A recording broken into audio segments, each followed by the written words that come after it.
Good evening, everyone. Hello.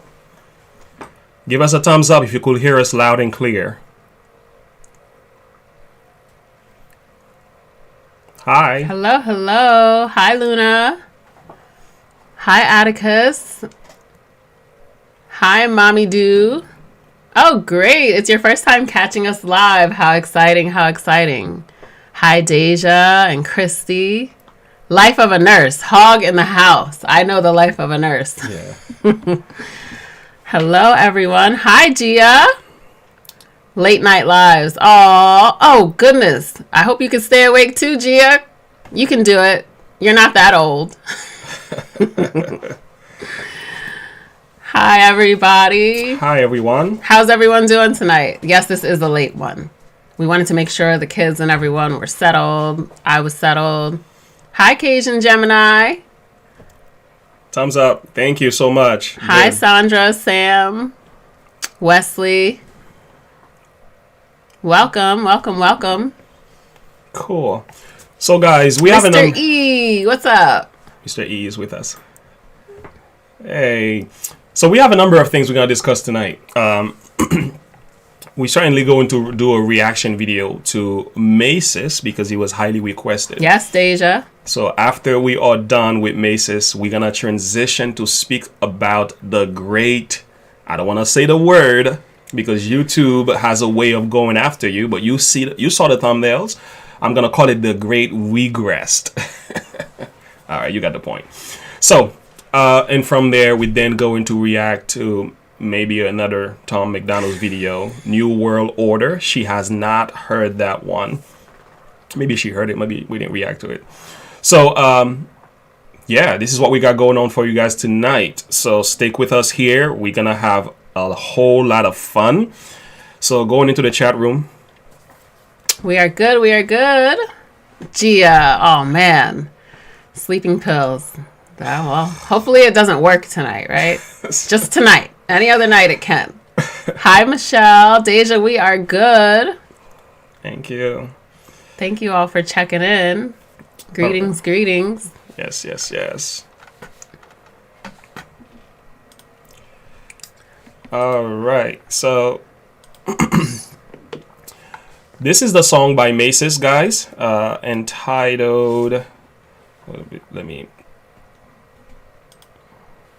All right. This is the one entitled Christian. Yes, I'm excited to actually hear it. So I read some of the words so I could, because sometimes it takes me time to catch the words. Yeah. So the words were deep.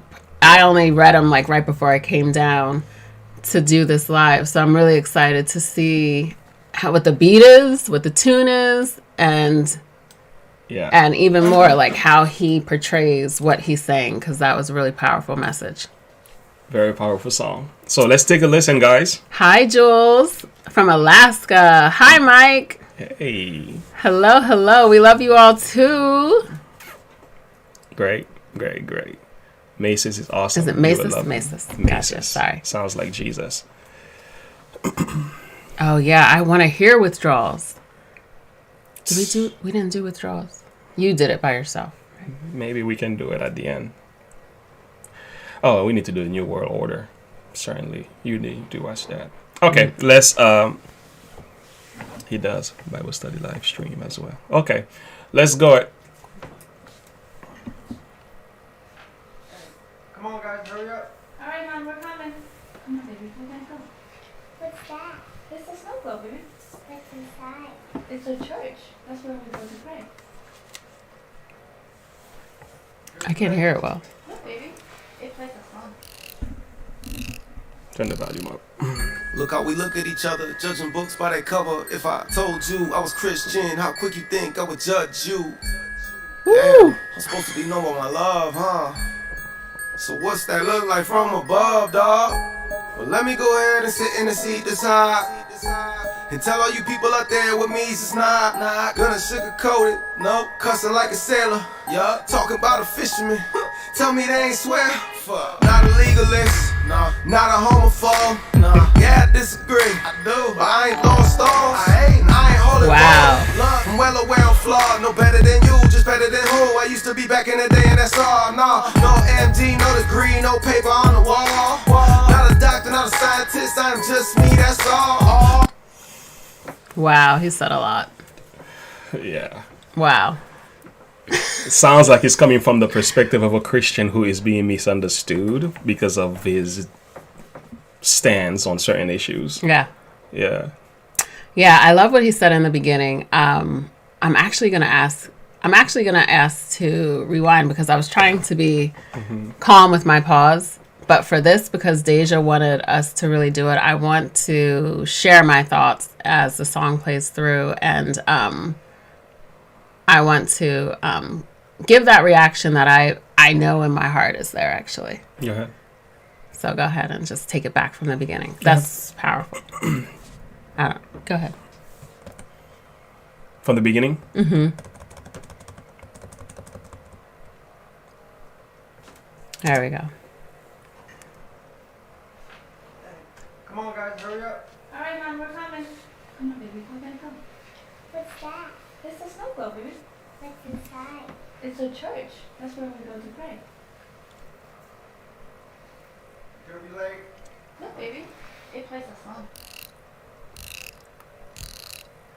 Look how we look at each other, judging books by their cover. If I told you I was Christian, how quick you think I would judge you? Damn. Yeah. That doesn't work for me. It works late, but it does work. Oh, okay. So, wow. What happens oftentimes when you hear Christian, right? Mm-hmm. You sit there and you say like, oh, they're a Christian. Let me talk right. Let me act right. Let me fix myself up, or don't curse around that person because they're a Christian. So they're so holy, right? Yeah. So I appreciate how he's saying that, judging a book by its cover. Mm-hmm. Sometimes we don't even understand. Like even in the Bible, it says, beware of wolves in sheep's clothing. The cover is not what we're looking at when we're looking to evaluate who a person is. And a title most certainly does not depict what a person is or who they are or how we should think that they're, like how a person, just because they're a Christian doesn't mean that we have to look at them in a different light. Yeah. Christians have struggles too. Absolutely. People are people. Yeah, people are people. But there's two sides to that story though, because one side is the one who is struggling, right? They are wrestling with their sins, they have issues, they have things that they have yet to overcome. Mm-hmm. But the other side is the one I don't agree with, is when we are as Christians and we put our foot down and say, I don't care how you like it. I'm going to curse like a sailor. I'm going to live my life. I'm going to sin. I'm going to sleep around. You can't tell me nothing because only God is the judge.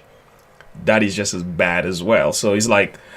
I want to hear more what he has to say. I just wanted to get to hear that part. All right, let's go back. Thank you, Gia, for your super chat. You guys are awesome. So glad to be part of your family. We are so glad to be part of this hog family. Absolutely. All right. Told you I was Christian, how quick you think I would judge you?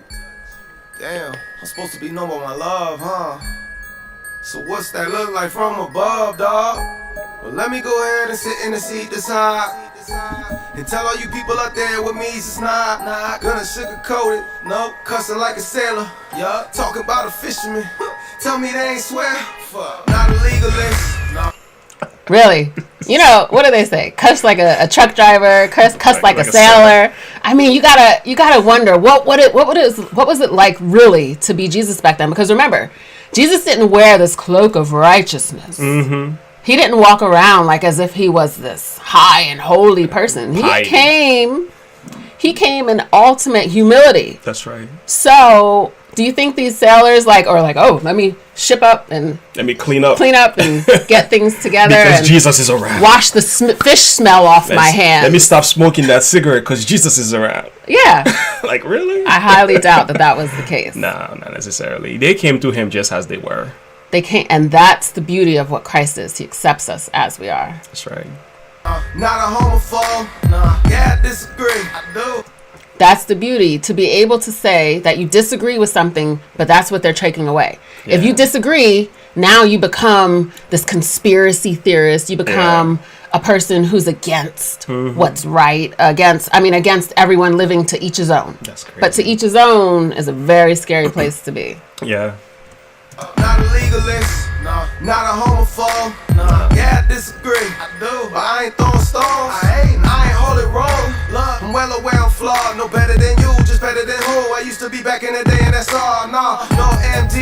degree, no paper on the wall.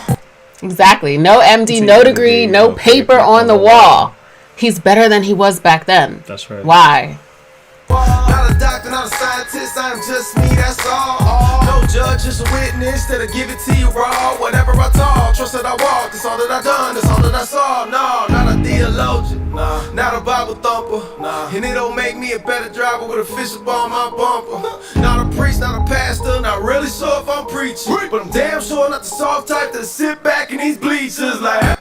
He's not the soft type to sit back. He's going to speak. Yeah, and again, he's calling out his different titles. Yeah. And he's showing that being a Christian has a lot more to do with the position that we hold, or the names, or the titles, or the careers. So, oftentimes people look at that, and it was crazy because that's what our devotion was. It was about status. Right, yeah. He's telling us that status holds no place in his life. No. He said, "You better be sure. If I talk the talk, I'm going to walk the walk." That's right. How many people have all these titles, but their life is a total behind closed doors or behind the scenes, even in our own lives. Yeah. But behind closed doors and behind the scenes, oftentimes it's totally different. You go, Mises. Maces? How do you say it? Maces. Jesus. Sorry, I'm jacking up his name, people. I love it. I love it. He is great. Okay. This is the only other person. Oh, wait. No, we listened to, what's his name? Samson. Samson was strong. This is her third This is my third artist, y'all. Third artist, y'all. Okay, here we go. Oh, sorry. Try it again. Fear of rejection is kept my stomach and eyes, but not anymore. Not sure why I expect acceptance like I'm not in a war, but you're not my enemy. People, that's not where the battle starts. See, we need to treat the heart of the matter, cause it's a matter of heart. Woo! We need to treat the heart of the matter. This is a matter of heart. Yes, it is. Wow, that was powerful. You can throw some fireballs in there for that one. Hey guys, can we get some fireballs in the chat room? That was powerful. That's the whole point. Maces is hot right now. It's about the heart. He's talking about the heart. That's right. What is in your heart? Because what your heart is, it can be oftentimes different than what you're telling. And how many times do we guard our thoughts? We keep our thoughts at bay because we know what we would say is inappropriate. So what he's saying is your heart and your life and your mind, it all has to connect. It all has to connect. I want to acknowledge you in the chat room. Jules, you were around when I did the first video. I'm pretty sure you saw how I was, a little bit extra stiff. I wasn't sure what I was getting myself into. Hey, Testamistic. So I had to grow up. So I brought my partner with me here. That's awesome. Awesome. Thank you. Yeah, fire in the chat room, guys. Man, he's really going in. Maces is hot right now. Yeah, he is. Okay. Hey, Digital Soldier. Yes, sir. That's not where the battle starts. See, we need to treat the heart of the matter, cause it's a matter of heart. Not cliche, not saying I have all the answers. And hell no, I ain't okay with little kids dying from cancer. And yeah, I cry, but don't ask me why if I can't ask you to what now. Cause with all due respect, that finna catch up to us somehow. Like, step off a ledge. Hold on, I missed that. Cause with all due respect, that finna catch up to us somehow. Like, step off a ledge, right or not, you're gonna fall, like it or not. God doesn't need a permission. He is I am, and I am I'm not. So stop with this. Woo! He is I am, and I am I'm not. And it's talking about stepping off a ledge that you're gonna fall as well. Kind of like don't tempt God, don't be presumptuous in your walk. Yeah, got it. I couldn't catch that lyric. It's a little muffled, but yeah, he is deep. Let me rewind it one more time. I want to hear that. Sorry, guys. Fall like it or not, God doesn't need a somehow. Ask me why if I can't ask you to what now? Cause with all due respect, that finna catch up to us somehow. Like, step off a ledge, right or not, you're gonna fall like it or not. God doesn't need a permission. He is I am, and I am I'm not. Woo! God does not need our permission. He is I am, and I am I'm not. Wow. Wow, that's powerful, because what he's basically saying is that he understands that there is a big difference between his humanness and the sovereignty and the greatness and I amness of God. Powerful. And that's huge. When you understand that, you understand in this world there's not much that can rock you. There's not much that can take you off of the ledge, because you understand who God is, and that's what he's telling us. He has a correct picture of the greatness of God and the majesty of God. He also has a correct picture of the fact that he is nothing but a created being. Digital soldier. Call it the great Call it the great Digital soldier. Watch it. It's too much. Call it the Great Repoo. That's why we got you as the moderator. I don't know how to do fire emojis, but I would. Deja, we're firing it up for you. Thank you, Mr. E. Somebody help Deja out. She can't do fire, but somebody else can. We got it all here covered for you. All right, let's keep going. You're gonna fall like it or not. God doesn't need a permission. He is I am and I am I'm not. So stop with insanity, man cannot be who created the universe. Look. Wait a minute. What did you just say? Go ahead, Maces. He is I am and I am I'm not. So stop with insanity, man cannot be who created the universe. Stop with this entity making up. Stop with This insanity. Hold on. Wait a minute. We have the caption. Oh yeah, let's do that. Oh, I don't know how accurate different that is. language. He is I am and I am I'm not. So stop with insanity, man cannot be who created the universe. Stop with insanity. Hold on. Who created the universe? So the whole idea is it's insanity for us to try to discover who created the universe and bypass the very fact that God did. Is it coming from that? Oh, no. He said, stop with insanity. Man cannot be who created the universe. Woo!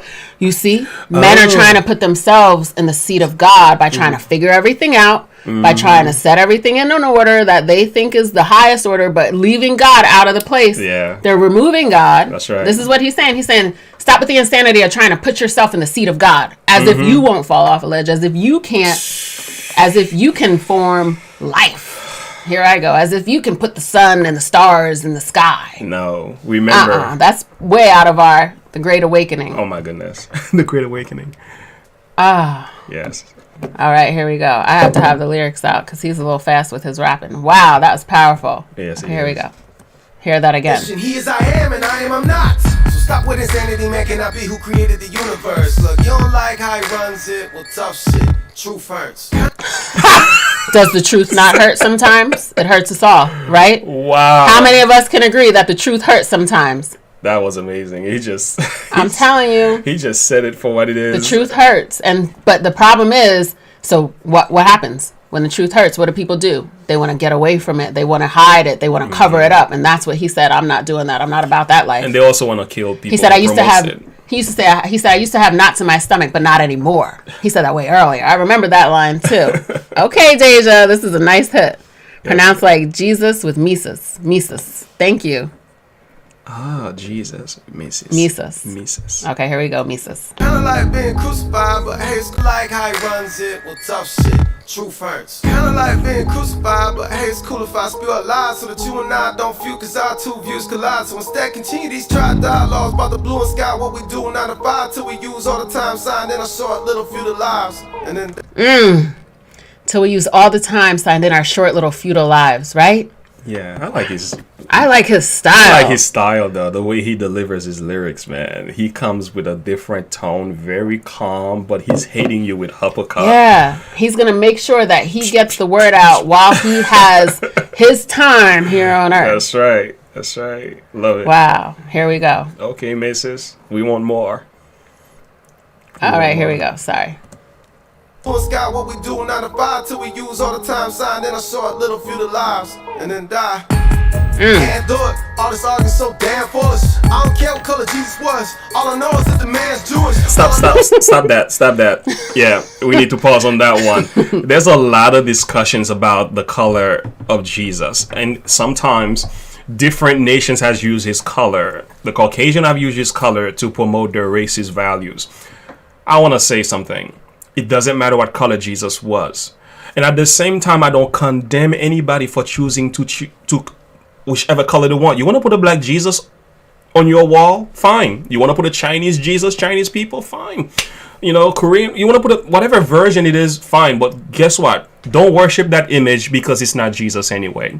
What we need to really focus on is his word. And I think if we make his word the center of our lives, we can stop with all the argument about what color of skin Christ was. Again, I just love that idea. And I think there's a lot of crazy discussions about Jesus' skin color. It's just not necessary. And God made sure nobody had a real picture of Jesus. They had a picture of Alexander the Great, many Caesars in Rome, sculptures of them.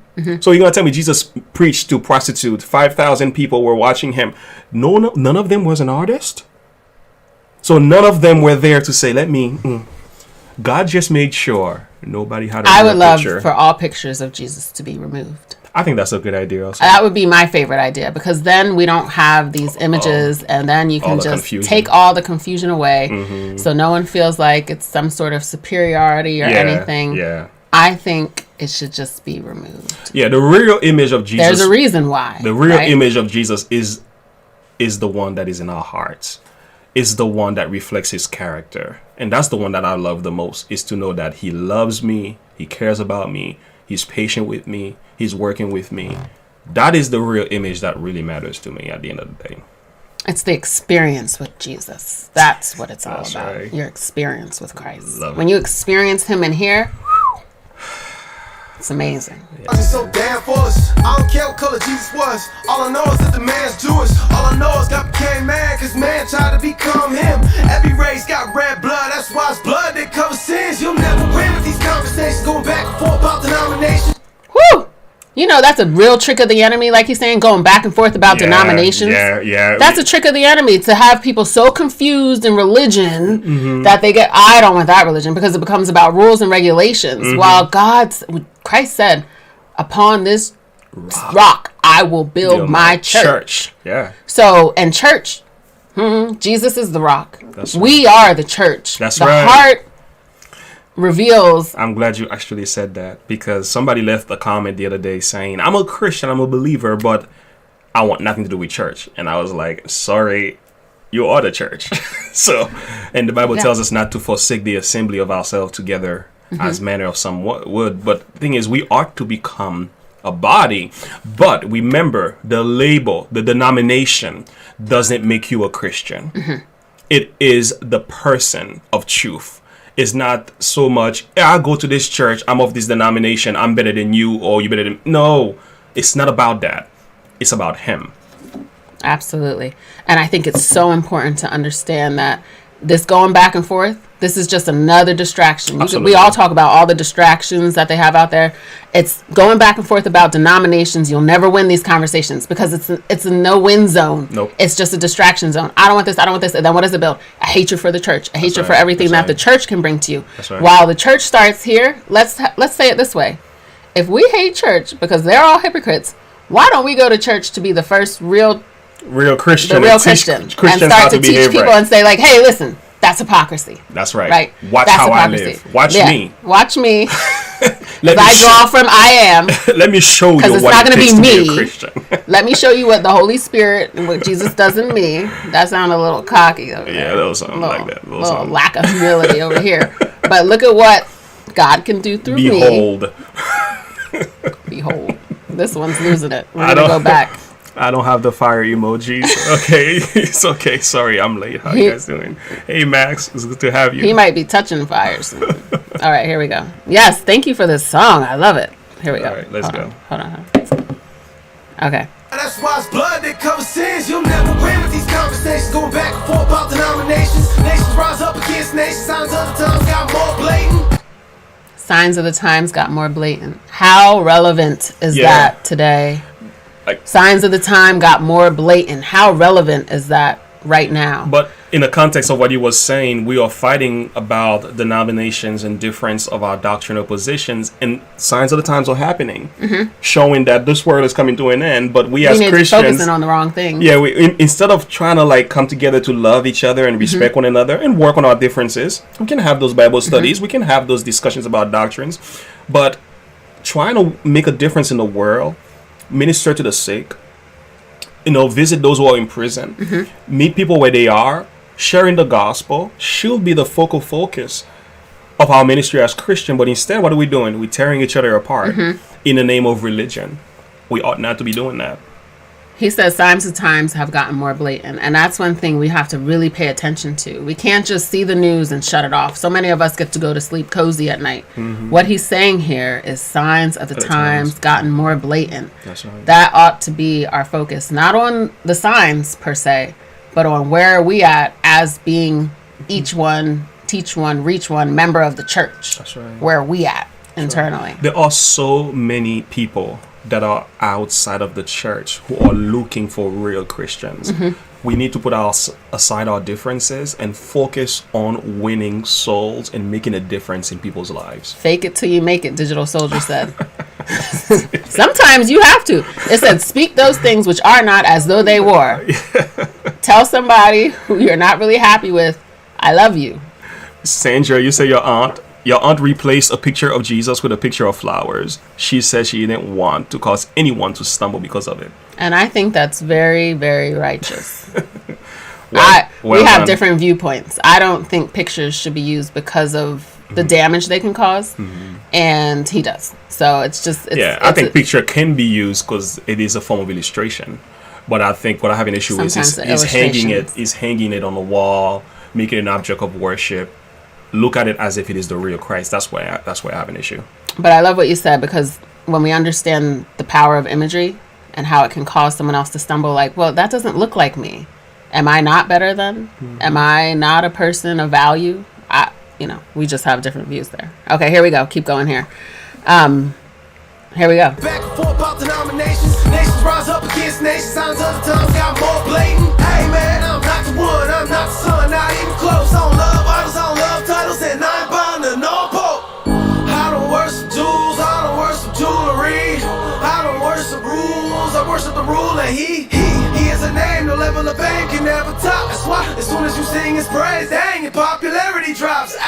Woo! As soon as you sing his praise, your popularity drops. Let me tell you. That is so true. I could post a picture of my grandchild and get like 200 likes. Thumbs up. I could post a little sentence about like pray and get like 5 likes. 5 likes. Right? And it's only a few of the Christians answer.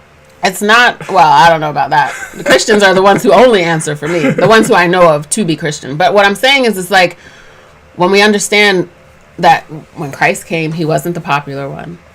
Yeah. So we have to understand, like, even for him, what did he say? I used to have knots. Like, when you're going to go and you're going to make music like this, you're going to come up against some people who are going to disagree. Some people who, you got to wonder, are you going to make it? Is your message going to get out? Is your voice going to be heard? Are people going to twist what you're saying? At the end of the day, he said, I'm not the one. I'm not the son. Not even close. And the one and the son, he's talking about Christ. He's talking about God there. He said that I don't love idols, titles. He's not bound to no pope, doesn't worship jewels. He doesn't any of that. But he understands. He said he has a name that no level of fame could ever top. It wasn't about fame for Christ. It was about the heart. That's right. The heart of man. That's what he's telling us very clearly. He's saying that's why as soon as you sing his praises, dang, your popularity drops. Hey. Yeah. How dare you? Like, that's talk boring. about That's money. boring, Talk but- about money, sex, drugs, and things like that. But this why would is you talk life about here. Jesus? This is life. Nobody wants to hear about your Jesus. This is life. What's wrong with you? Oh, I like him. Yes, I do. Hey, Miss Hunter is on. Hey, Hey, Hunter, Joseph, Jameson, and John. How y'all doing? Good to have you. Welcome. Fire. Gia's still awake. Oh, she's still holding on. Hey, Miss Gia. Hi, Kimberly. Hi, Thane of Windheim. Sorry. I need glasses. Yeah. It's refreshing to see artists. Hello. Hi, David. That's right. Mommy do. It's refreshing to see artists using their platforms to speak truth. Yes. That's right. Totally agree. Agree. That's right. That's what they're supposed to be doing. The band can never top. That's why as soon as you sing his praise, dang, your popularity drops. It's just a coincidence. You don't really know, even though it's happened a million careers in a row. But yo, I'll leave it alone. I'm gonna put it like this. I ain't in love with a list. I just think that I'd be a little pissed if my kids live like I didn't exist. Wow. I think I'd be pissed if my kids lived like I didn't exist. I think he's maybe coming from the perspective of God. Yes, absolutely. I would be upset if my kids acted like I didn't exist. And look at how this world is.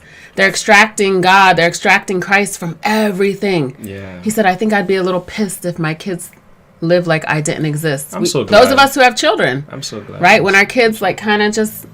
Oh my goodness, yeah. Especially like the elderlies, for example. Oftentimes we see them and they're all rotten. They're so... They are left in a nursing home to die, and family don't even visit them. It's a shame. Yeah. Wow. That we need. I'm so glad that God is so patient, though.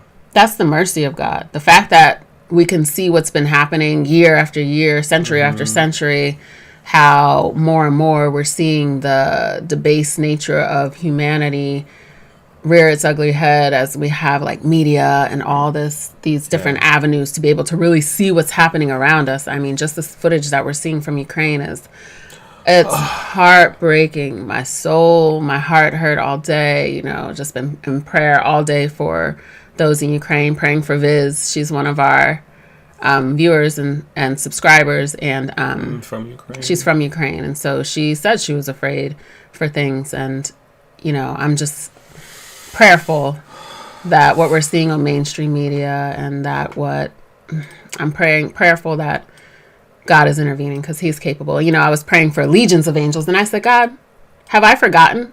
Just like Misa said, you're the God of the universe. You only need to send one at the end of the day. That's we right. don't need a legion. But here I go. I'm going to go on left. Let me get back on track here. All right.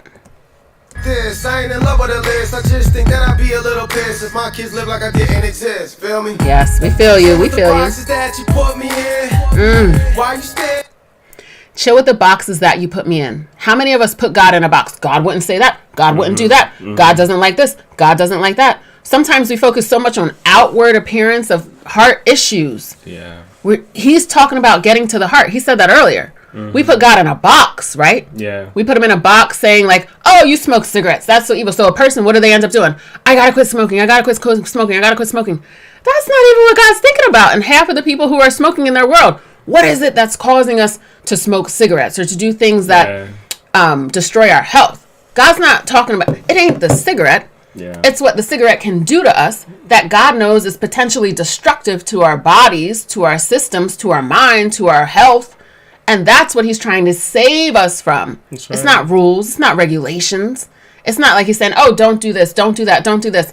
No, he just wants us to live to our highest potential. That's right. And that's what he's take me out of these boxes. So many people don't see. When you look back later, you're like, look at how God worked through that situation or that person who you never would have thought God would speak through. And the amazing thing about God also is that he doesn't go and try to take away and trying to deal with behaviors or habits that are wrong. You know, when you read the scripture, it tells you that in John 1, verse 14, it says, Jesus is full of grace and truth. This is significant because look at how God set that up. The idea is he gives grace because he knows without grace, you cannot change. So he gives grace and then he promotes truth. Truth is when God asks you to live right and walk right. So, God doesn't come and say, give me your cigarettes or give me your alcohol, give me those. He doesn't do that because he knows if he gets inside of your heart with his grace, you will naturally want to change. So God gets to the root. He gets to the root of the issue, which is the heart. And then he works on changing the outside. And the inside. You start to think different. You have a different perspective. You don't even have a taste for these things. It's like it says, commit your ways unto the Lord and he will grant you the desires of your heart. Right. Some people take that as like, he'll give you what you want. That's partially true. But then the other truth is, he will give you new desires. He will give you the desires of your heart because your heart is ever changing and ever growing in love and relationship with him. I think I saw someone say it there. Mommy do, you hit the nail in a sure place. It is a relationship, not about religion. I was raised Catholic out of tradition and had no relationship. And now I do, meaning have a relationship. And it's amazing. We are the church, not the building or the denomination. My girlfriend and I say this every single time. That's correct. It is the relationship. I went to church forever and was depressed. I was a pew warmer. I think that's what they called them. Pew warmer. I was so depressed with the standing up and sitting down, the hymns. I was raised in a Christian church, but it was just the crying out for the same things, the not believing in the power of God, not understanding the love of God, and not having a relationship with him. Just like any relationship, in order for it to grow, you have to nurture it. You have to communicate. You have to water it. You have to do things to make sure that both parties know that you're still interested. That's right. Right? So God is doing that simply with our heartbeat, with the breath that we have. And we do that back now through prayer and through talking to him and through talking to him about all of our situations and trusting him in it. Right? So it's like, it is about relationship. And once you build that relationship, he'll lead you to the church. He'll lead you to people. He'll change your taste for life, your appetite for life. Things just fall off. They just literally change, and you don't even realize. I remember my girlfriend, as she was just growing in her relationship. She said, "Yo, Andrea, I don't even curse no more." She has this nice little accent. She said, "I don't even curse no more." I said, "You sure don't." And we were laughing and cracking up. And it was just like, she's like, "Yo, that's crazy." And we were laughing and cracking up because it wasn't like she said, "I want to stop cursing." No, work on your relationship with God. I tell people all the time, they're like, "I just really want to quit smoking so I can get closer to God." I said, well, stop thinking about the smoking part. Yeah. Just think about the relationship part. Talk to him. Get closer to read, God, and then you will quit smoking. Learn his love language. Where? Through his Bible. Psalm 139. If you haven't read that, read Psalm 139. Oh my goodness. There's so many scriptures, but Psalm 139, it's beautiful. Powerful. He said just the way that he knows how we think. He knows everything about us, and he knows our thoughts before they even come. So why not talk to the person who understands us deeper than we could ever know? Yeah. I hear your comment here, Daisha. I grew up in a very judgmental Christian family, but I don't believe that they are very Christ-like. It's hard to put a distinction between the two. Absolutely. Though sometime, if you understand what I'm saying. I understand exactly what you're saying. So it's like, you live in this house. I've been there.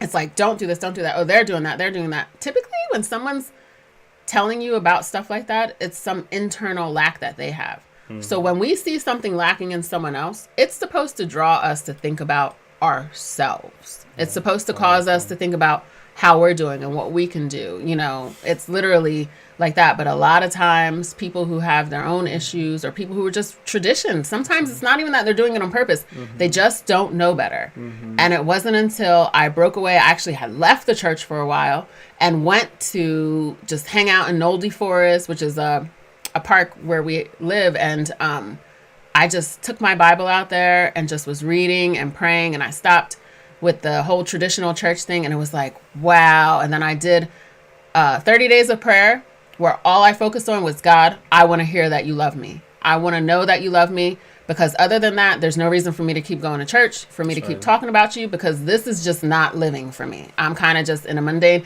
God is good. Yes, I love God. You know, having the plastered smile on my face, but not really having the experience in my heart. And experiences come with relationship. Think of what your most exciting moments, typically the most joyful moments, came when you connected with somebody, whether it be a friend, a coworker, a husband, a wife. Like, those are the memories, that the bonding, your children, where you're just like, wow, those were the moments that you can look back and laugh at. Not, oh, I bought this house, or oh, I bought this car. No, it's relationships. And so that's what Christ wants to give you. It's the experiences and the encounters that you have in relationship with God that just blow your mind. Yeah. And they get you to a point where you can't shut up. And this is what Mises is doing. He can't keep it to himself. Mm-hmm. He has to talk about it. So where are we at? 3 minutes and 20 seconds. We're almost there. Less than a minute, guys. Bear with us. Christians often make mistakes. We ask for forgiveness and work on improvements. Exactly. Oftentimes we can't change anything in us. We really can't. Mm-hmm. It's the Holy Spirit that works in us to do it. Religion and church buildings were created by man. It's not what Jesus came down to teach us. You know, Jesus came to show us what true religion is. And there's even a definition in the Bible, in the book of James, what true religion is. Yeah. Churches, people need a place to go, because we can't go to the clubs. We can't go to the bars. We can't go there. I want to say, it's not that religion and church building were created by men. No, that's actually not correct, Mommy Do. Yeah, I think certain things in the church were created by men, but the idea of a church is very much from Jesus. Read Matthew chapter 18. You'll find out the answer to that one. Yeah, I think the problem is the many different churches that are teaching different things. This is where the problem comes in, but not the church. What she's talking about is the buildings. You know, they were in the upper room. Those were churches. They were house churches. They were that.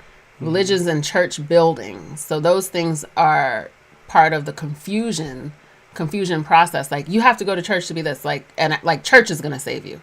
No, it's your heart, and you understanding that you are the church, and you're coming together, and that creates the church. In the process of talking about the church, let us be very careful. Hear me tell you why. when we speak about the church, you have to know what you're talking about. If you're talking about denomination, that's something else. If you're talking about the church, when you say the church, okay, the church is what the Bible refers to as his body, right? Christ's body.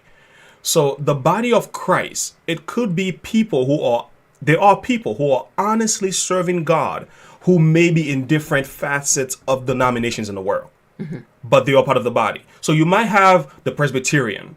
Out of that Presbyterian church, out of 50 people, there could be like 3 that are really in the body. Does it make sense? So you have to be careful when you speak about the church. We should never condemn the church. What we should condemn are the errors that are in the church, the false doctrines in the church, the judgmental people in the church. But I will always be careful not to condemn the church in itself, because the church is the bride of Christ. Don't condemn my wife. Be careful with that one. And when the church was being persecuted by Paul the apostle, guys, Jesus came down and say, "Why are you persecuting me?" So I will say, be very careful how you go against the church. You should go against false theories, false doctrines, and denominations that are doing evil stuff. That's different. But don't go about the real and start attacking the real and honest Christians. Yeah, she definitely said church building. Yeah. Yes, but when you say church building, the building in itself is not necessarily the church. So I don't exactly. That's why she's being very specific in that. Yeah. That's how I read it. No, I was looking at the conversation was more going after the church, and I'm like, no, let's clean that up quick, because we don't want to keep doing this. This is actually not good. Last comment I'm going to read before we get into the song. I love what Kevin Honeybadger said. Self-reflection is hard. I started a habit to bring myself to more empathy for others. Whatever I was thinking negatively about another, I asked myself if others could think the same thing about me. Good point. That's a powerful, powerful way to kind of change your perspective and to keep yourself from judging people, right? And having a viewpoint about a person in a negative light. So I love that. I appreciate that. That's actually good. Okay, let's see where we at here.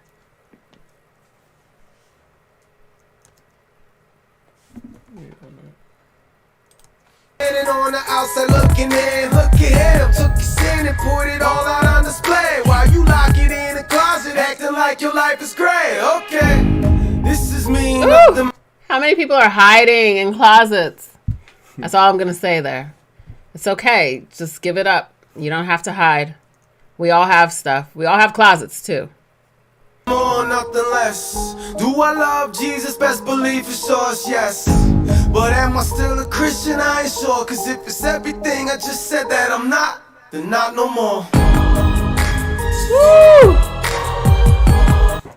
Wow. Do I love Jesus? Best believe for sure, yes. But am I still a Christian? I ain't sure. Cause if it's everything I just said that I'm not, then not no more. I had to read his words because this is just so powerful. And the way that he uses his words in this is to let you know that he doesn't have a problem with being a Christian and standing for Jesus. It's just, again, what we talked about, all of the confusion that the enemy has put in to Christianity intentionally. Because the enemy is subtle in the way that he does things. Yeah. And he's not going to make it look obvious. He's going to make sure that you get confused and then you just say, I don't want anything to do with the church, period.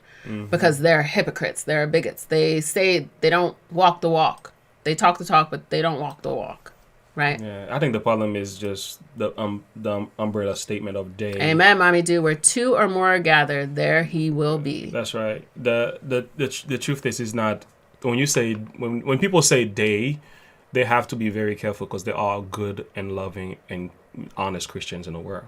At the same time, they are hypocrites. So you need to deal with the hypocrites. Like, I love what Tom McDonald did in his song White Boy. Like, don't put me in a box, please, because don't put us all in the same category, because we are not all of the same. And I have met honest Christians in my life. I have met people. Part of the reason why I'm a Christian is because a Christian reached me. Okay. If you become a Christian, it's because somebody in the church has touched you. So we have to be careful not to condemn the church in the process generally. I love what Deja said. Church is happening right now. Praise the Lord. That's what it is. This is what it's about. We're all in different places. I wonder how many of us are even in the same state. right? Yeah. But we're coming together. We're getting a deeper understanding through Mises. That's right. Mesis. Mesis. Mesis. Jesus. Mises. Mises. It's Mises. Let me quickly share something with you guys, and then we're going to move to part 2 of our discussion today.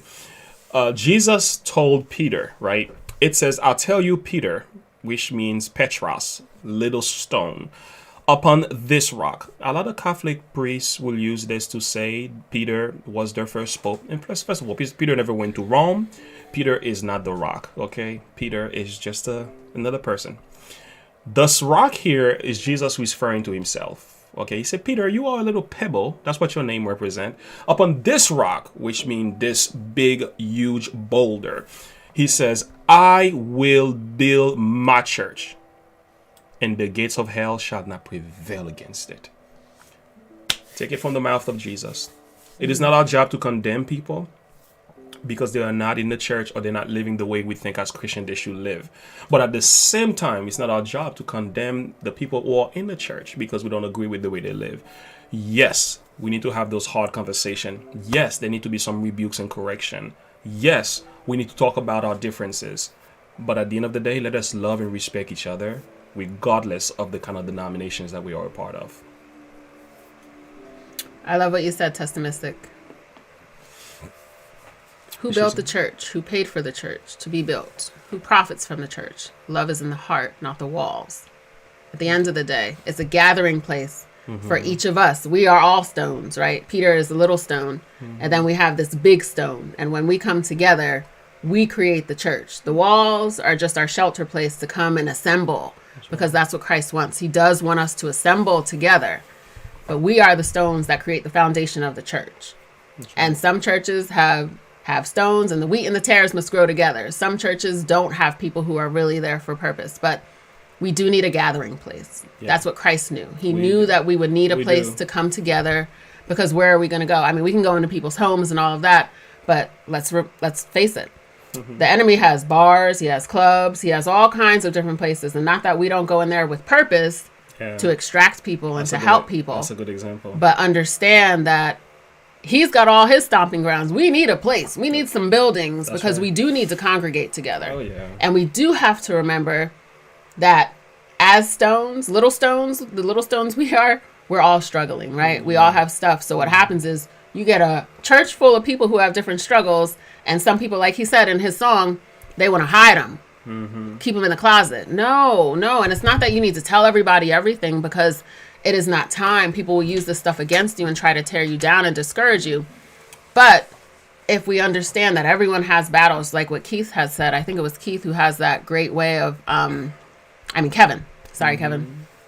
That great way of addressing issues that he has with other people by reflecting on himself. Then churches would be such a better place, right? That's right. But unfortunately, we have people who aren't really there for the purpose. We have people who are, and it's just like every place else. You have people in the clubs who don't even want to be there. They're not really there for the party. They just have nothing else to do, and they don't even understand why they just can't connect with this, because this is what they should be doing. So when we start to have empathy on each other, we don't condemn the people in these buildings. Yeah. But we understand why, well, that one's not necessarily necessary, but we understand why the church is necessary. We have to have a common ground for people to come and fellowship together. Absolutely. It's so important. But we make the church up. We are the church. That's right. All right. Okay, guys.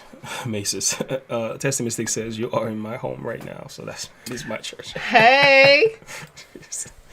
That's a good one. We're coming for dinner. And we are moving in. We're not going to move in. Don't worry, Tess. You just got married. We're not going to do that to you. No, not yet. Not yet. How's married life?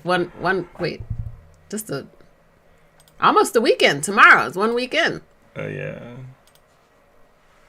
The problem with modern church isn't the people. It's usually false doctrine and poor leadership. The requirements of deacons and elders are no longer respected, and pastors are trained, not called.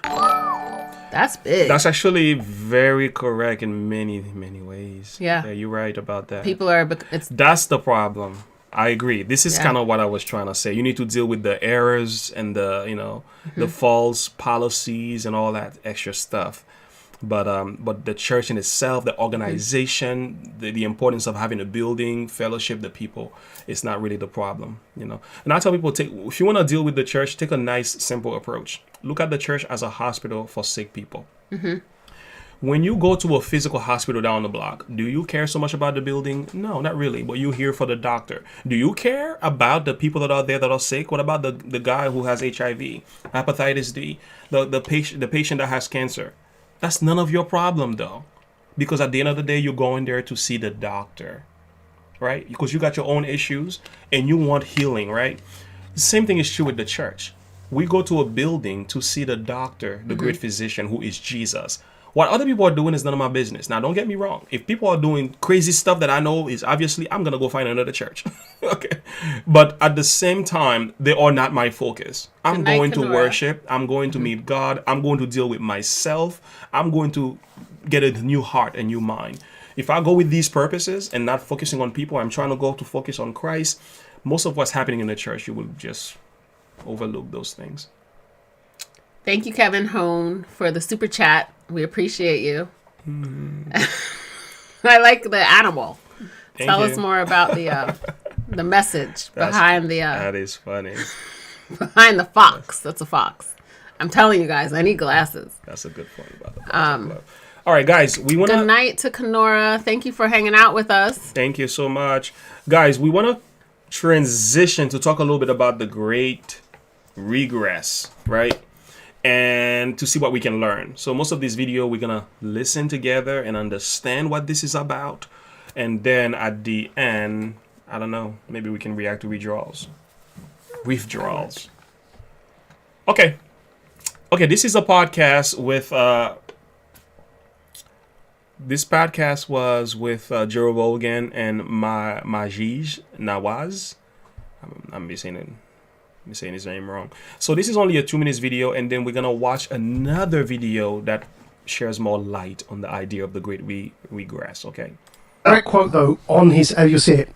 Our teams are now embedded in governments around the world. That's actually what they wrote. Yes. And the video is 2 minutes. I didn't play all of it. It's what he says. But what he's saying there sounds reasonable. Yeah. Figuring out on strategic ways to end the lockdown easily. No, that makes sense. Not the end of lockdown. No. Well, didn't he say that? Yeah. Keep in mind, Tony Blair is the one who's been advocating for vaccine passports, digital identification through COVID, and all of these measures. But didn't they say that about ending the lockdowns and keeping businesses? Once those measures are in place. Right, so he's, even in the UK, his stance has been, yeah, we're going to get out of all of it, but you have to have digital ID and you have to have... So during this is going to introduce the social credit score system. Right, so all of that came from your question, which is, regardless of intention, how do people do that infiltration from within? It's not just Twitter. So back to the psychological operations. It's also embedding people in government who are subscribed to this agenda. Yeah, and the agenda of Klaus Schwab and the World Economic Forum is the same as the agenda of Tony Blair in this regard. They call it, on their own website, they call it the Great Reset. That's what they say themselves. Yeah, that's a bizarre thing to do, openly. Why do you think they openly discuss it that way? And openly, because the Great Reset has always been this gigantic conspiracy theory among the online folks. Like, this is all part of the Great Reset. Well, when he wrote a fucking book called The Great Reset, you're like, hey, man, shouldn't you be hiding this? And in 2017 at Harvard, he's saying, we're going to basically, all of these world leaders will penetrate their cabinets with our young global leaders. He's open.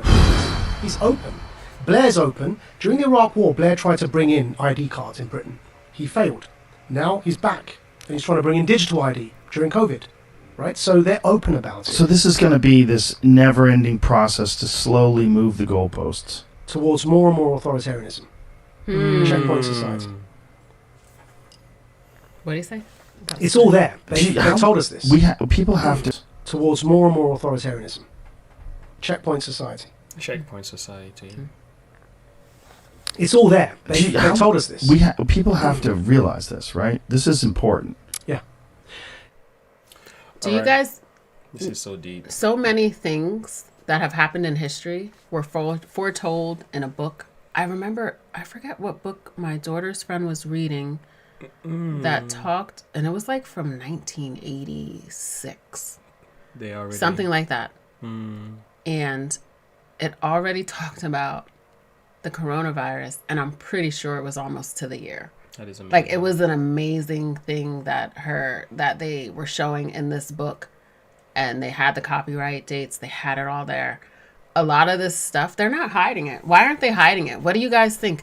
That they're just being so blunt about stuff that people, I've thought about it before, like, they're just being blunt because they can. Yeah. People aren't questioning I things think the anymore. other thing is they are very blunt is because they know most people would not actually look into the correct definition. When you hear this idea of the great regress in itself, most people don't actually understand the right definition of it.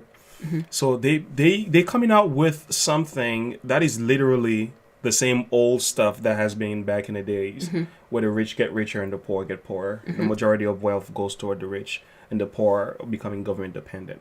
That's really what it is. But they don't say that. They make it appear this is an amazing plan to help solving our economic issues and everything. Yeah, they're gonna put it in this like beautiful cloak of helping us to become better, but more unified, less stress, less pressure, having more say, and not more say in what happens. I forget, like, I don't know how to exactly explain it, but they're gonna make it seem like it's actually a benefit. It's gonna benefit us versus take away our the idea of a free market. A lot of people don't like that, you know, because people are asleep and they don't question authority.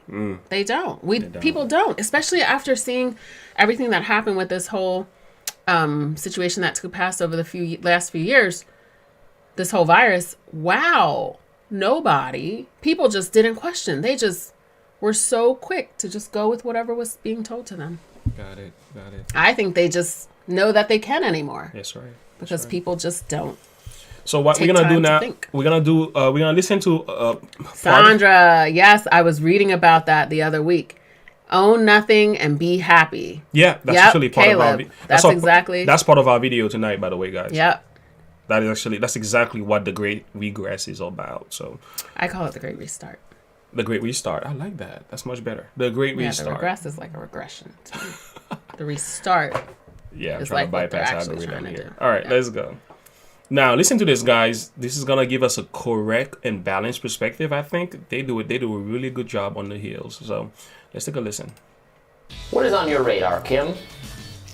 Well, Glenn Beck was on Tucker Carlson's show last week touting what has been called a right-wing conspiracy theory and discussing his new book, The Great Reset, Joe Biden and the Rise of 21st Century Fascism. It explains why the schools are tracking with the DOJ, why Fauci with the vaccine mandates, why Fauci is hiding his relationship with big pharmaceutical, our gas prices, the First Amendment rights, the January 6th people being set up by the FBI. All of this, Tucker, this is the most important book I have read. This is the most important, or that I've written. This is the most important topic of my career, and I think this is the most important topic in the world today. The Great Reset is not a conspiracy theory. It is something that the Davos people have put together along with the World Economic Forum. Okay, well, maybe that all sounds a little bit loony, and believe me, I do think Glenn Beck tends to be a loon, but maybe this isn't such a crazy conspiracy theory after all. And after seeing everything we've seen with the governments enacting all sorts of authoritarian controls and many other conspiracy theories coming true, maybe there's something to be concerned about. So what is the Great Reset? The name even sounds conspiratorial, but believe it or not, it's a real thing. The Great Reset started off as the name of a meeting held by the World Economic Forum in the summer of 2020. The World Economic Forum began in the 70s. It's basically a club made up of world leaders, corporations, and other wealthy elites. Every year, they get together in Davos, Switzerland, and pontificate about how to best manage the world and solve problems. This year, the meeting starts today. However, due to the pandemic, like last year, the winter in-person Davos meeting has been postponed to summer, and instead they'll be hosting the meetings this week online. And the conference kicks off today with a special opening speech by China's Xi Jinping. But basically, think of it as a bunch of hoity-toities getting together in a bougie ski resort town to make connections, rub elbows, collaborate. Sometimes world leaders make some peace and prevent war, which is a good thing. Sometimes people will fundraise money for causes, which is also a good thing. But mostly it's a way for elites and world leaders to get together and scheme up new ways to march us towards a more globalized world. Ideas like NAFTA were born in Davos at their annual meeting. Now, the Great Reset is the name of one of those meetings, and it's since turned into an entire agenda with its own microsite attached to the main World Economic Forum website. And the founder of the World Economic Forum has even written a book titled The Great Reset. So it's very real. Now, the idea is the COVID pandemic has been so disruptive, it's exposed social, political, and economic weaknesses in the Western world. They claim COVID exposed breakdowns in a variety of sectors, from healthcare to education to finance to energy. They claim Western capitalism is the root cause of these issues, and a serious overhaul, a reset of the system is needed.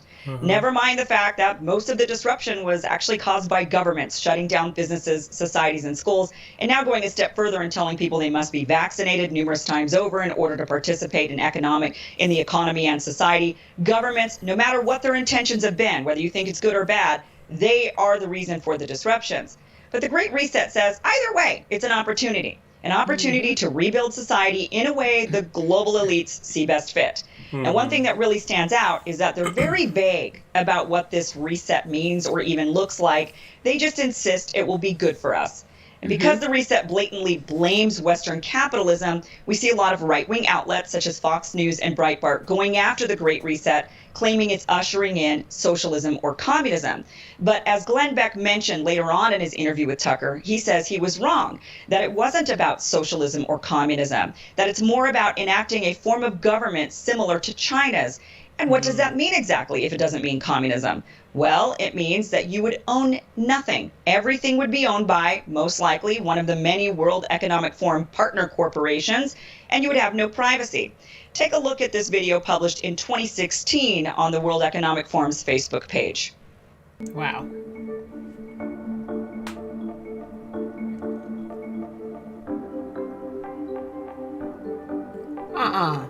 Could you imagine a robot delivering stuff to your house? It's already happening. Yeah, that's with true. Amazon. Yeah. And then we wonder why we don't have jobs. Well, there's jobs. Yeah. Are you learning anything? How so you far? guys? Well, I looked at some stuff like this before, so it's not really surprising and it's not really new, but it's something that we do have to be very aware of what's happening around us, because oftentimes we get so caught up in the distractions and we don't see what's happening behind the scenes. And while we can't focus 100% on this, people perish for lack of knowledge. So we end up co-signing, signing up for, electing this person or that without doing a thorough knowledge of what it is that they stand for, what it actually means. This great restart, what does it actually mean for us? Yeah. Daryl says, hi, Daryl. They're blunt because it will cause dissidents right wing. It will cause to speak out. Bring light to who, I'm so sorry. I need that. Bring light to who they are. Then get rid of the dissidents by any means possible. Then they have free range. Because they believe their own lies. History repeats itself. But when we are all taught not to do the same thing and expect different results, then how does history repeat itself? Wow. The WEF even has videos showing how they're going to process our meat in labs. Oh, I've seen that. Oh, my goodness. Yeah. Who else there? Try researching the planning of all this in 2019. Event 201. Wow. I mean, that's exactly what it is. The whole point is for them to have total control. Sure. From what I'm hearing, what I deduce from this is that they want to have control. They want to have a close eye because this is why they had all the social distancing. So now they can keep a closer record of to where people are. They can pinpoint you and spot you because you don't have these big crowds anymore. Yeah. I think Yuri said it best. The first to go will be the useful idiots, the communities, and the communists, and the socialists. Paraphrase, but still same idea. The idiots. It's terrible. All right. Let's hear a few more of this, and then we'll pause. Own nothing, and you will be happy. That's what they're saying. With inflation sky high and...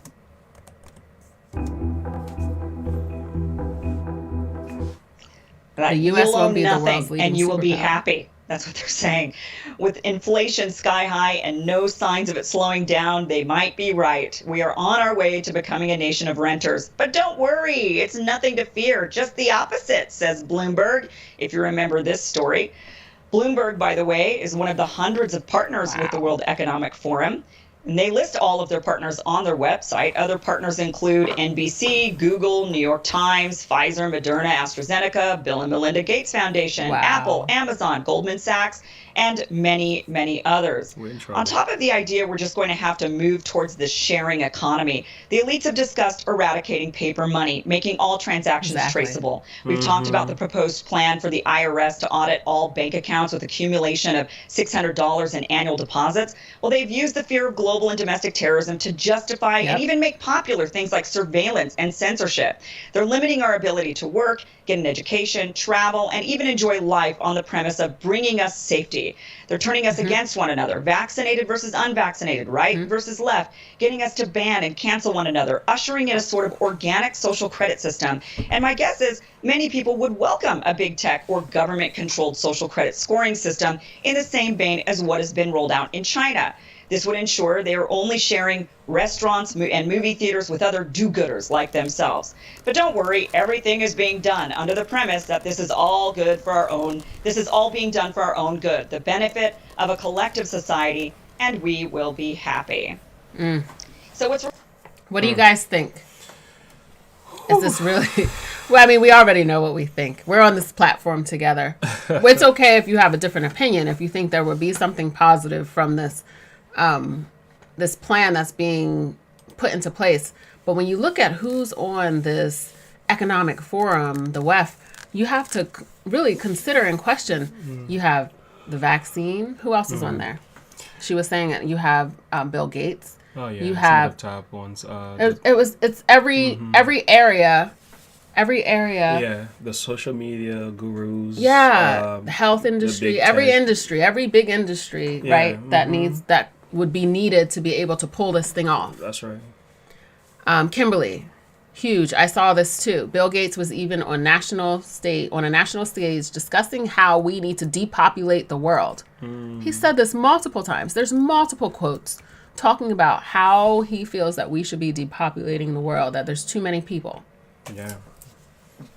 Sometimes you wonder, was COVID-19 part of his plan, Gia, you've been on here for a long time. It's been an hour and 22 minutes. So thank you for hanging out with us. Yeah.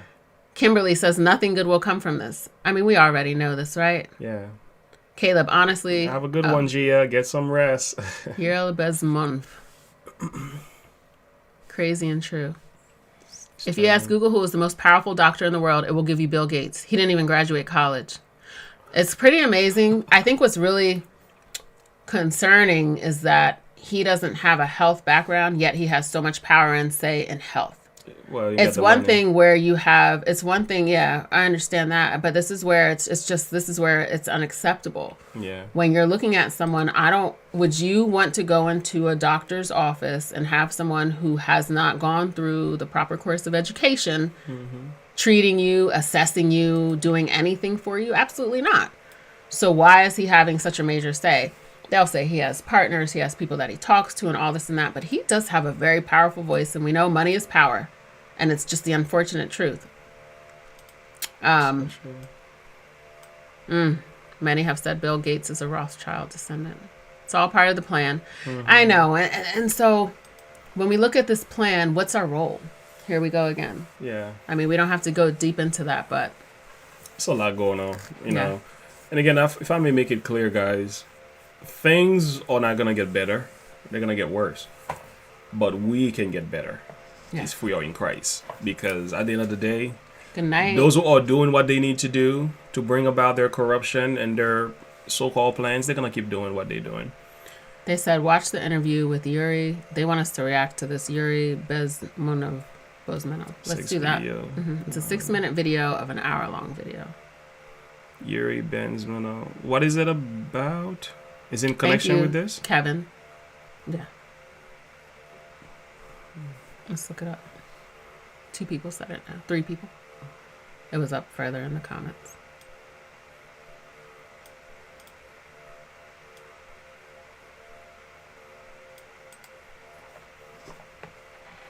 Yeah, I really need to educate myself on this more. Sometimes we get so caught up in life that we forget to educate ourselves on what's happening around us, because we do have a voice and we do have to use it. And ultimately, our greatest voice is prayer. But if we don't know what to pray for, absolutely. But we start with prayer, and then we ask God, what is our role? What can we be doing on local levels? Making sure all about propaganda. Exactly.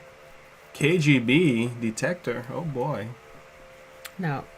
Did they say which? So, say 6 minutes, right? Said it's a 6-minute video. So does anyone have the title?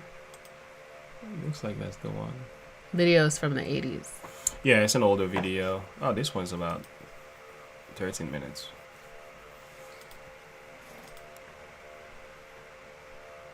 This is about 30 minutes long, guys. Is that the one you guys were talking about?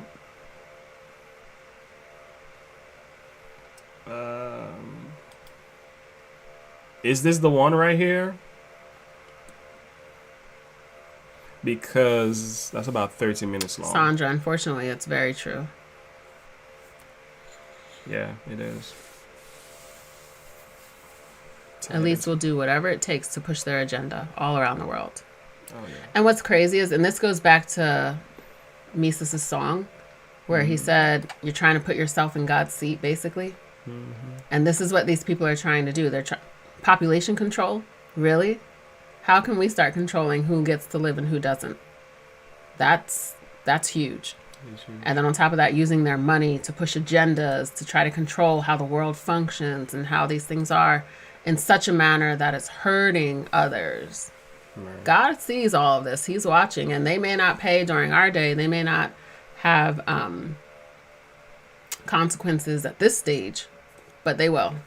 Okay, so this is the one 6 minutes long. All right, let's. This is the one? 13 minutes long. Caleb said I posted the link. When Is this the right one? Guys, is this the right video? Well, you spoke several times before about ideology. Give me a thumbs up. Somebody said yes. 2 people said yes. So I'm guessing it must be it. Okay. Okay. All right. First time hearing this, so let's do it. They will push to the edge until we Logical protest. subversion. That is a phrase that I'm afraid some Americans don't fully understand. When the Soviets used the phrase ideological subversion, what do they mean by it? Ideological subversion is the process which is legitimate, overt, and open. You can see it with your own eyes. All you have to do, all American mass media has to do, is to unplug their bananas from their ears, open up their eyes, and they can see it. There is no mystery. There is nothing to do with espionage. I know that espionage intelligence gathering looks more romantic. It sells more deodorants through the advertising, probably. That's why your Hollywood producers are so crazy about James Bond type of thrillers. But in reality, the main emphasis of the KGB is not in the area of intelligence at all. According to my opinion and opinion of many defectors of my caliber, only about 15% of time, money, and manpower is spent on espionage as such. The other 85% is a slow process which we call either ideological subversion or active measures, активные мероприятия in the language of the KGB, or psychological warfare. What it basically means is to change the perception of reality of every American to such an extent that despite of the abundance of information, no one is able to come to sensible conclusions in the interests of defending themselves, their families, their community, and their country. Wow. Changing the perspective by what they put in. Brainwashed. Does that take you back to Tom McDonald?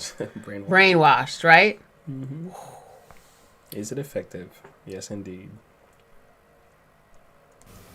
It's a great brainwashing process which goes very slow, and it's divided in 4 basic stages.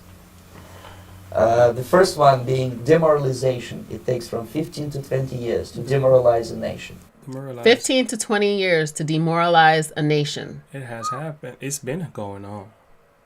Don't you love how he said brainwashed? To demoralize a nation. So that's the first one. Why that many years? Because this is the minimum number of years which requires to educate one generation of students in the country of your enemy, exposed to the ideology of the enemy. You know? Wow. This is so deep. That is crazy. That's how long it takes to one generation to expose them to the new ideology of the enemy. Wow. That is powerful.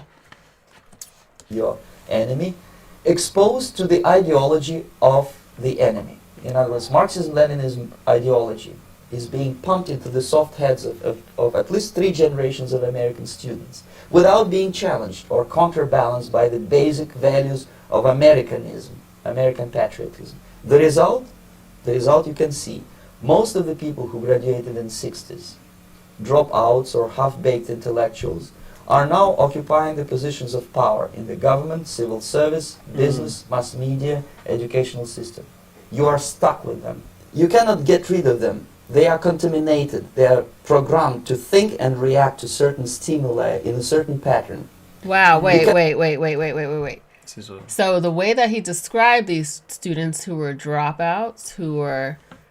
we got to go back. But so it says that these students basically weren't your stellar students, but they're in positions of power because they're easy to be programmed. Now let's just rewind to see if I heard that correctly. Power in the government, civil service, intellectual, exposed to the ideology of the enemy. In other words, Marxism-Leninism ideology is being pumped into the soft heads of at least 3 generations of American students without being challenged or counterbalanced by the basic values of Americanism, American patriotism. The result you can see. Most of the people who graduated in the 60s, dropouts or half-baked intellectuals, are now occupying the positions of power. Didn't someone just say Bill Gates didn't graduate? And it's not to say, I mean, God uses the weak things of the world to confound the wise. Yeah. But the enemy is a copycat, right? He's the master copycat when it comes to, he's not a master, but he tries to be. But he is a good copycat. So the same thing he'll try to do, and so people will give him praise, right? But in all actuality, this is deception. Of course it is. Dropouts or half-baked intellectuals are now occupying the positions of power in the government, civil service, business, mass media, educational system. Wow. So it's like the foundation has been laid from generation to generation. So the mindset of fascism or this Nazi propaganda kind of stuff. They're just already ingrained. They're using people who are easy to mold, who will just go with what is said. They were dropouts. They were this. So for them, this is an opportunity. It's power, pride, ego. Government, civil service, business, mass media, educational system. You are stuck with them. You cannot get rid of them. They are contaminated. They are programmed to think and react to certain stimuli. Programming. What was that? Tom McDonald song? Come on, Tom. How old are you? What's he, like 27? He said this guy said it way before Tom McDonald was born. Tom McDonald must have met him before studied his stuff. I don't think he was alive. Of them. They are contaminated. They are programmed to think and react to certain stimuli in a certain pattern. You cannot change their mind, even if you expose them to authentic information, even if you prove that white is white and black is black, you still cannot change the basic perception and the logic of behavior. They've been programmed. In other words, these people, the process of demoralization is complete and irreversible. To get rid society of these people, you need another 20 or 15 years to educate a new generation of patriotically minded and common sense people who would be acting in favor and in the interests of the United States society. And yet these people who've been programmed and, as you say, in place, and Yes. who are favorable to an opening with the Soviet concept, these are the very people who would be marked for extermination in this country? Most of them, yes. Simply because the psychological shock when they will see in future what the beautiful society of equality and social justice means in practice, obviously they will revolt. They will be very unhappy, frustrated people. And the Marxist-Leninist regime does not tolerate these people. They will join the links of dissenters, dissidents.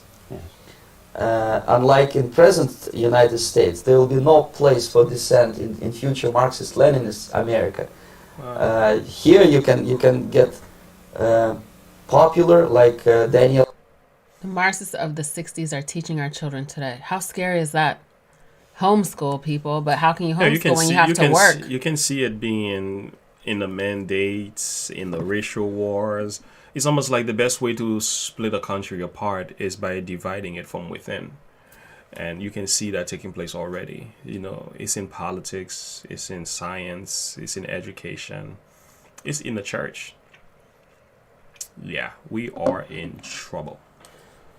But I'm so glad Jesus. Yeah, but God. Jesus, but God.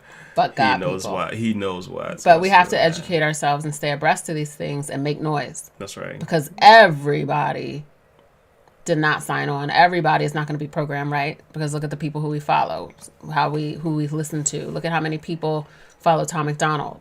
Millions. So we just have to make noise. We can't sit back and be quiet about this thing. Absolutely. And that's why we have these moments here. Thank you all for joining us. Here you can get popular like Daniel Ellsberg and filthy rich like Jane Fonda for being dissident, for criticizing your Pentagon. In future, these people will be simply squashed like cockroaches. Yep. If you say anything, you'll be squashed like a cockroach. So we gotta listen to New World Order when we're done here. Nobody is going to pay them nothing for their beautiful, noble ideas of equality. This they don't understand, and it will be greatest shock for them, of course. The demoralization process in the United States is basically completed already. Wow. For the last 25 years.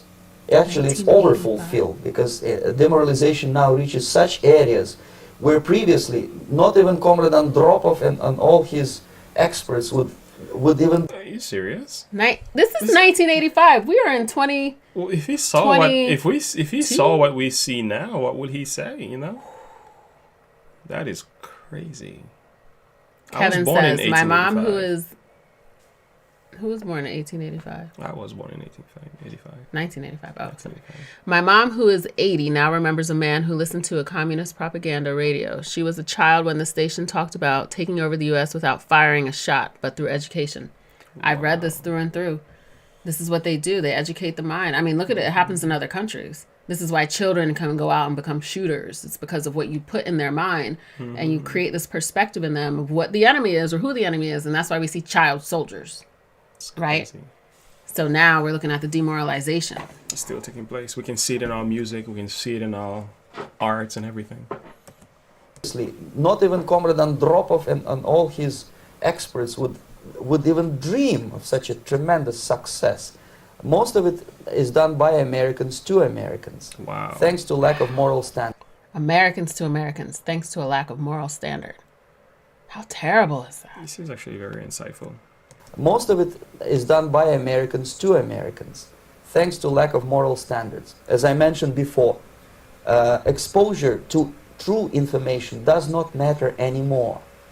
A person... Exposure to true information doesn't matter anymore. In 1985, people, we're in 2022, and you see, I think with this whole situation that we see, how people are just so quick to just feed into whatever mainstream media is saying to them. It's so apparent. Exposure to true information does not matter anymore. A person who was demoralized is unable to assess true information. The facts tell nothing to him.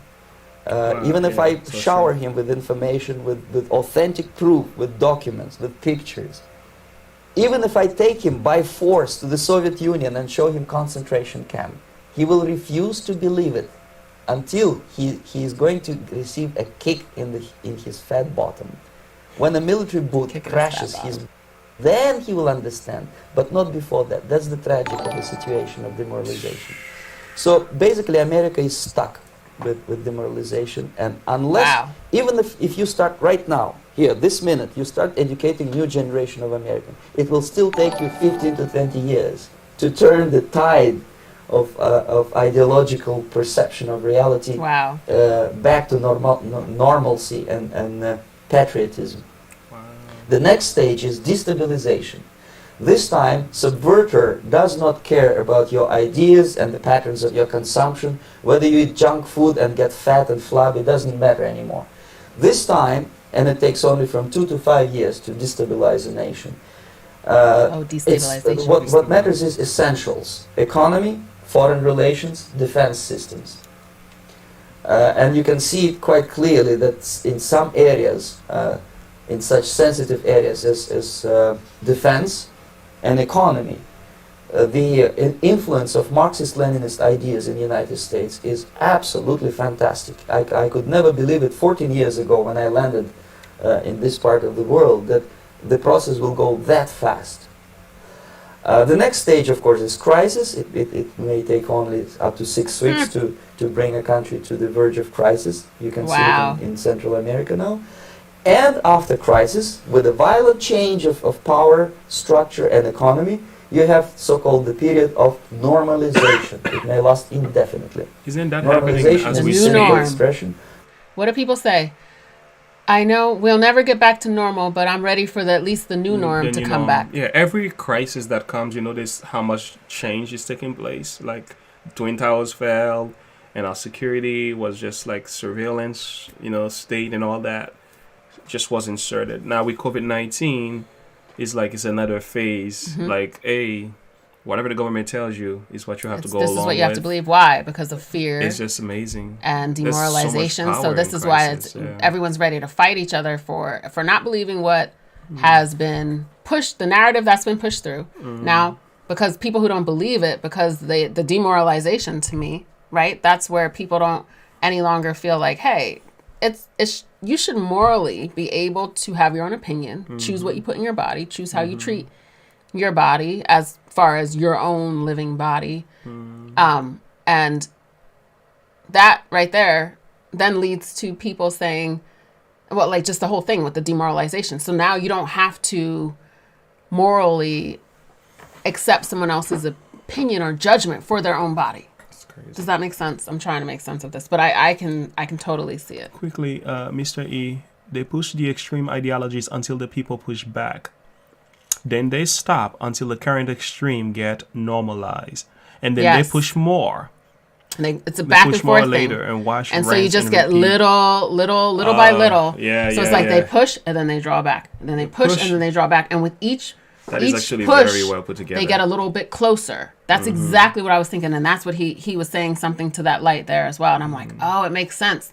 Because they take 10 steps and then they may get 2 steps back to make people think like your protests are working. That's what he was saying about the protests. Oh, okay, so you protested. Okay, we'll fall back and then we'll push a little harder. Now you're protesting again. Okay, we'll fall back. So you have this thing where you kind of think you're winning. But we're not. But before you know it, boom. Over time, we are losing. It's a long fart. It's terrible. Yeah, digital soldier, the more you comply, the more your rights are taken away from you. Which is why people need to start questioning everything, particularly the authorities and the people that we put into office.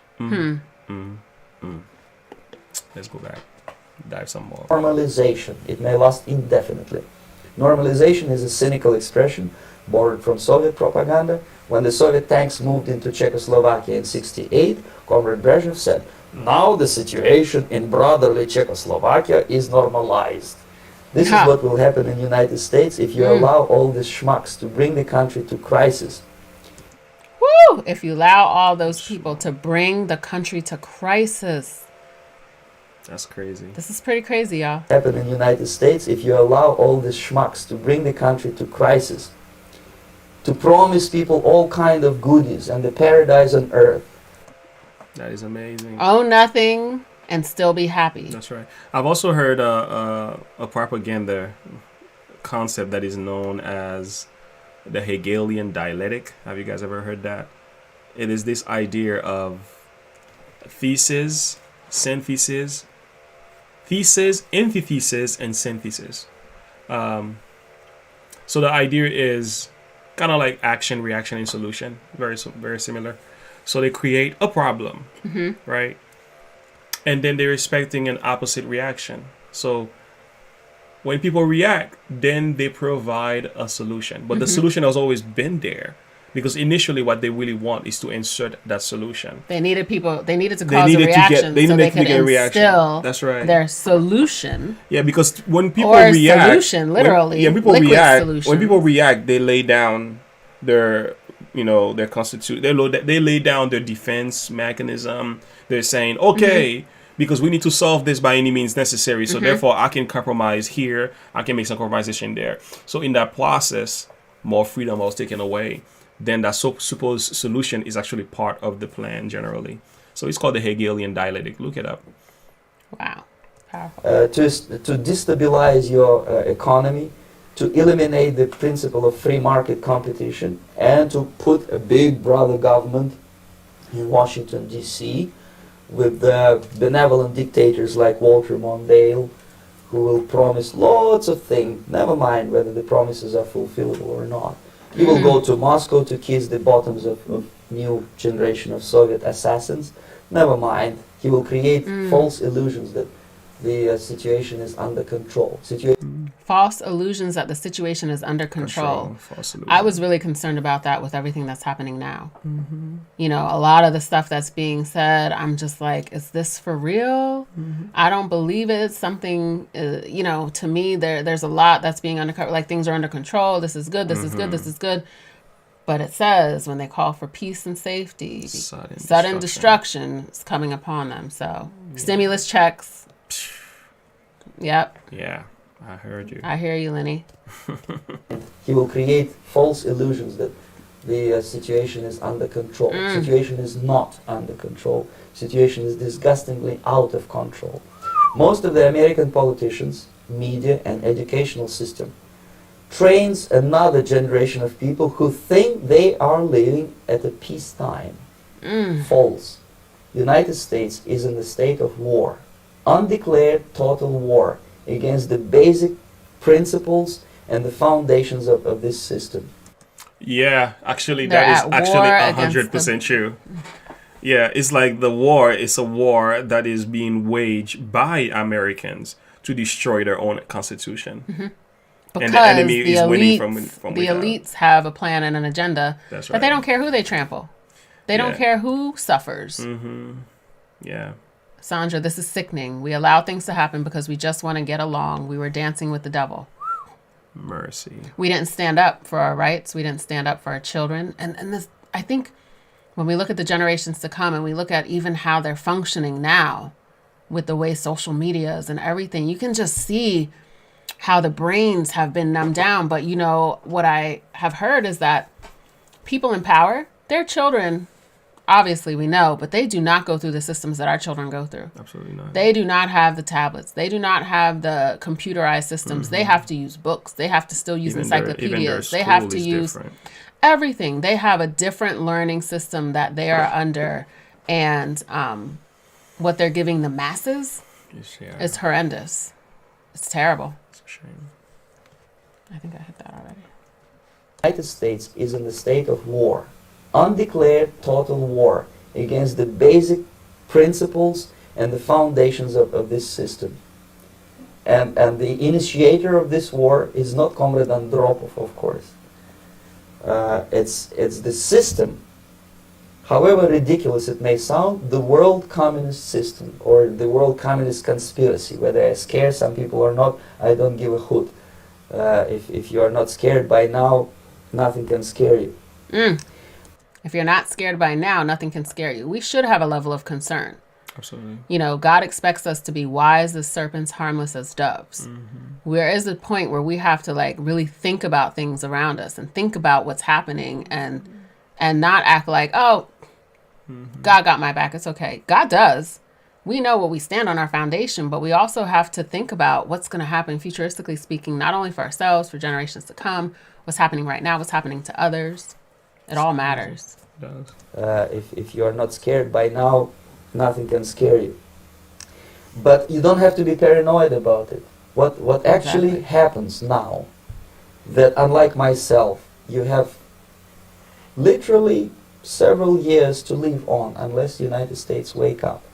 The time bomb is ticking. With every second, the disaster is coming closer and closer. Unlike myself, you will have nowhere to defect to, unless you want to live in Antarctica with penguins. This is it. This is Antarctica with penguins. Here we come. Who's with me? Do they have a penguin emoji? I'm ready to go. King James, you are 100% right. It's ultimately a spiritual war. Seriously. Stimulus checks were given as a distraction. They sure were. I spent mine, but they definitely were a distraction. the last country, unless you want to live in Antarctica with penguins. This is it. This is the last country of freedom and possibility. Okay, so what do we do? What is your recommendation to the American?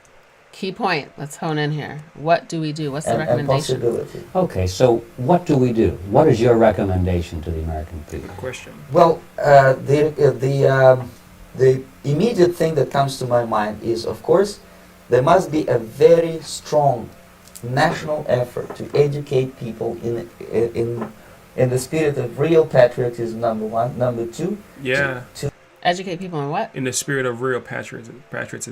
Oh, real patriotism. Patriotism. Okay. You call it. Yeah. Must be a very strong national effort to educate people in the spirit of real patriotism. Number one. Number two. To explain them the real danger of socialist, communist, whatever, welfare state, big brother government. Mm-hmm. If people Amen. Welfare state. Marty Nelson said reading the Bible would be far better. Agreed. That is so true. Tom Song, coronavirus. Wish I could have listened to it back in March 2020. Ha, Mr. E found a penguin. We're going to Antarctica. I'm rolling with you. Absolutely. I pack my bags and my snow boots. The real question is, I'm vegetarian though. They don't grow vegetables out there. Yeah. They probably do. I'm just being dramatic. The real question is, has the time bomb blown up quietly already, or do we have time? We could already be too late. Mercy. Kevin, yeah, penguins, more penguins, guys. We're gonna go to Antarctica. We're gonna have our church there. We're gonna figure out how to get heaters over there and stay warm. Has anyone ever been to Antarctica? Pessimistic. She gave 3 penguins. I'm sorry. See, that's why I love a woman. A woman understands when you go, you got to go hard. Mr. E and Kevin only gave us 1 penguin. That's how we roll. Tess got 3. She said 1 for you, 1 for me. Are we taking him? 100% hunter. You got a new man. Thank you, Sandra. 100% a hunter. What did Hunter say? I don't know. That's but a good one. But all right, so we're going to Antarctica. He's smart. Sometimes you just, seriously though, this is, go Hunter. Hunter gave a couple families going here, but truly, this is why we have been warned to make sure we move out of cities, make sure we can fend for ourselves, Absolutely. make sure we can live off of the land. And that is an important aspect of learning how to live so you don't have to be under the rule of someone else. Learning how to live off of the land. Yeah. Guys, by the way, all of this that I'm hearing about, I can see it all lined up in the Bible. In Revelation 13, when you hear the concept of the mark of the beast, this is like laying the foundation for it. I mean, in principle, it is. So that's where we're headed, friends. So let's brace ourselves. All right. And again, this is a spiritual war. Mm-hmm. Didn't want to overdo the penguins. That's nice. See, you men always have a response. Just put more penguins in there, Mr. E. We got more people. It's got a reason. We always do. What was I gonna say? The real question is, do we become the mystery Babylon and Revelation this way? Oh, that's what. Thank you, James. Yeah, man. Yeah, man. In principle, yeah. Yeah. It's disturbing. The Lord is revealing, and I believe there will be a pause for a short time period. Exactly. I believe a world revival will take place similar to previous awakenings. But then the time of Revelation will be fulfilled. So it's like when they say there's a time of peace and safety, sudden destruction will come. So it looks like a calm and everyone's just kind of flowing through life, owning nothing and being happy with everything, right? And then all of a sudden you realize, wait a minute. Those who are in the ostriches in the sand may not be real, but they will come up and it's just like, whoa. Yeah. What hit me? It hit you like a ton of bricks. Suddenly you have no freedoms. That's right. Like our safety right now, guys, not to get into some theological concepts so much, it's just that safety is in Christ. Thank you. It's not in so much in this world. This world is dying. That's what I was about to say. Our safety really is in Christ. And Truly. Having that revival in our hearts, faith in Him is our only safety. That is our only safety net. And that's where, when we go back to the song that we just listened to by Mises, it is all about the heart. Where is our heart? And then how can we get others to join us? Because it's not, if you got something that you know is life, when Jesus said, I am the way, the truth, and the life, and He said, I have come that they might have life and that they might have it more abundantly. Right. If we have that understanding, what are we going to do? Keep it to ourselves? No, we better start snatching up some souls to hang out with us. That's right. Because that's what it's all about. Because people are scared. He said you don't have to be paranoid, but at the end of the day, this is hopelessness. A lot of people are being served up here. If you listen to this and you say, oh, okay, so I'm going to re-educate. Well, we're looking, that was 1985. We're in 2022. And when I look from 1985, where we used to see the black bars over anyone, over, what was it? Who was the strong guy? With Olive. What was his name? 85, I'm not sure. What was his name? His name was Popeye. Oh, you know, if they were going to kiss or something, or anyone was going to even do anything, you saw if the black bar, spinach, the censorship. If you said spinach. That would make sense. The strong guy was spinach. Oh, okay. But like, there was censoring. And now, censoring is like out the window. We don't even have cable. Our YouTube and stuff like that, we have to monitor so closely because of the stuff and the trash that we end up seeing that our 4-year-old can get a hold of, let alone what we can get a hold of and what pops up on our screen just from looking up, a dress or this item. Suddenly you start to get all of these feeds that look like that they're starting to go left. They're starting to go down. It's inappropriate. So, Aaron, Jesus said, you do not see the sun, you do not recognize. Yeah. In Matthew 16, he says, know ye not. Thank you, Kevin. We wrestle not against flesh and blood. Calm before the storm. That's right. So we wrestle not with flesh and blood, and that's what's most important. So when we're looking at what's happening, we're looking at this to educate ourselves, to strengthen our relationship with God. It goes back to relationship, because that's what we have been talking about, right? So as we're strengthening our relationship with God, we're understanding that relationship then expounds and branches out towards others. Our families at home first, then our direct communities, and then our neighbors and those people. And so that's what this is all about. So we listen to this not to become scared and only going to try to fight in the local systems where we have a voice, but also most importantly is to make sure our hearts are sealed and that we can capture as many hearts by being used by God. That's right. For the saving of other souls, so other people can have this freedom, and not because what happens is I'm not afraid of death anymore. The reason why people fall and just dive into whatever the world's telling them, they're afraid of death, they're afraid of being poor, they're afraid of being chastised and cast out, right? So when you look at what the fears are, of course they're going to say, oh, okay, I'll sign on, because other than that, you're going to be an outcast, you're going to have to go be elsewhere, you're not going to be part of the popular crowd. And who wants to be unpopular? At the end of the day, a lot of people feel that way. It's all about fitting in, and it's all about being able to have those basic necessities. If you don't have those basic necessities, then you're going to sign on to whatever comes your way. That's right. National effort to educate people in the spirit of real patriotism, number one. Number two, to explain them the real danger of socialist, communist, whatever, welfare state, big brother government. If people will fail to grasp the impending danger of that development, nothing ever can help United States. You may kiss goodbye to your freedom, including freedoms to homosexuals, to prison inmate. All this freedom will vanish, evaporate in 5 seconds, including your precious lives. The second thing, the moment at least part of United States population is convinced that the danger is real, they have to force their government. And I'm not talking about sending letters, signing petitions, and all this beautiful, noble activity. I'm talking about forcing United States government to stop aiding communism. Because there is no other problem more burning and urgent than to stop the Soviet military-industrial complex from destroying whatever is left of the free world. I gotta hear that again. No other problem more burning and urgent than to stop the Soviet military-industrial complex from destroying whatever is left of the free world. Wow. And it is very easy to do. No credits, no technology, no money, no political or diplomatic recognition, and of course no such idiocy as grain deals to USSR.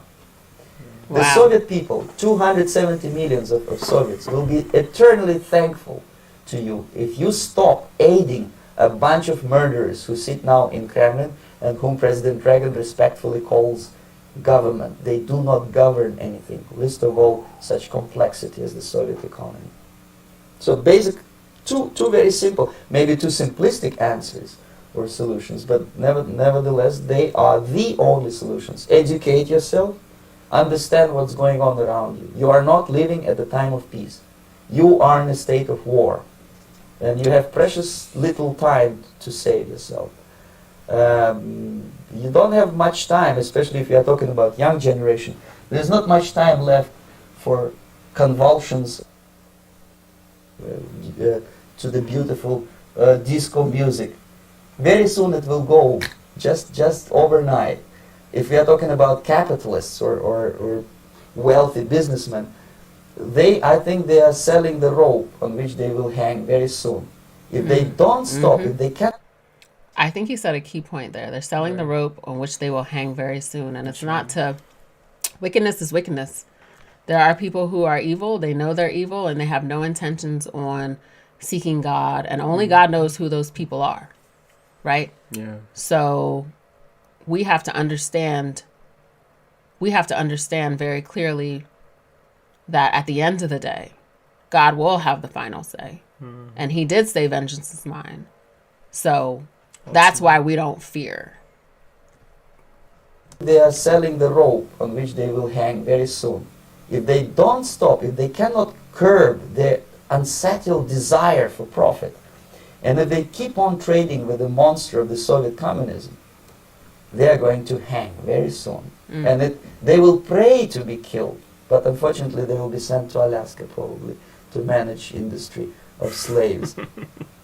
It's simplistic. I know it sounds unpleasant. I know Americans don't like to listen to things which are unpleasant.